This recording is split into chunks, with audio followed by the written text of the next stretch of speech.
Basically, when I review games, I play through it twice. The first playthrough is not recorded, and the second playthrough I record my own gameplay footage. For this review, I decided to record my first playthrough, and my god, it saved me a lot of time, and I'll talk about it later. Developed by Fumi Games and published by PlaySide, Mouse PI for Hire came out this year with some mostly positive reviews. For this review, I'll be going over the Steam version of the game, so the things I mention may or may not be in the version you normally play. So with that out of the way, let's begin. The story is a bit tricky to follow, so I'll try my best to explain it. You play as a private investigator named Jack Pepper, voiced by the legendary Troy Baker, and you might know him as Indiana Jones in The Great Circle. At the beginning of the game, you are chasing some guy who won't be important until the end of the game. After that foreshadowing sequence, you do a case on a missing magician. As time passes, you'll pick up on some more cases. For example, a dead actress, missing shrews, and why you don't have any bitches and stuff like that.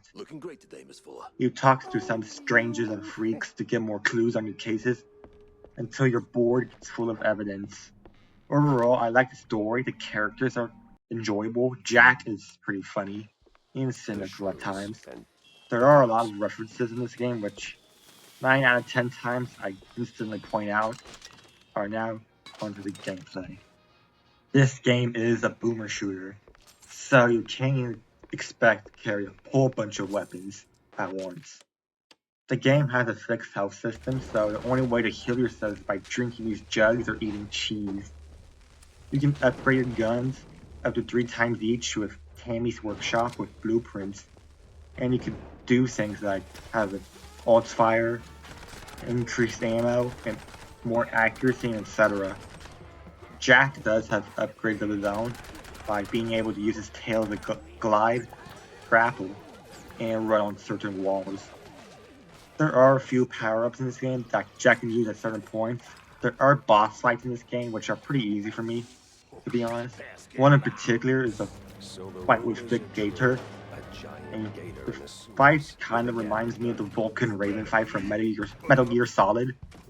So in order to defeat Vic Gator, you must give him back shots. Some strangers and freaks will occasionally give you sign missions. They're not too hard to do, and you get some cash or you get a baseball card.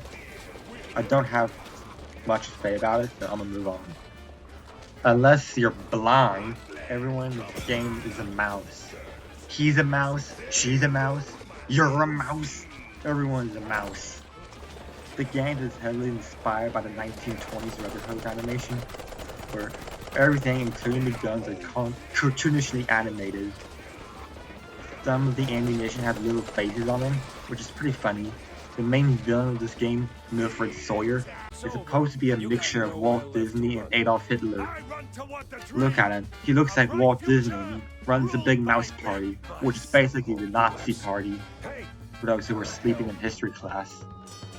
For this first complaint, I don't have a problem with it personally, but I can see why people could get upset with it. That being, there are too many references, and I feel like it could take away the feeling when people play this game. Now again, I don't have a problem with this.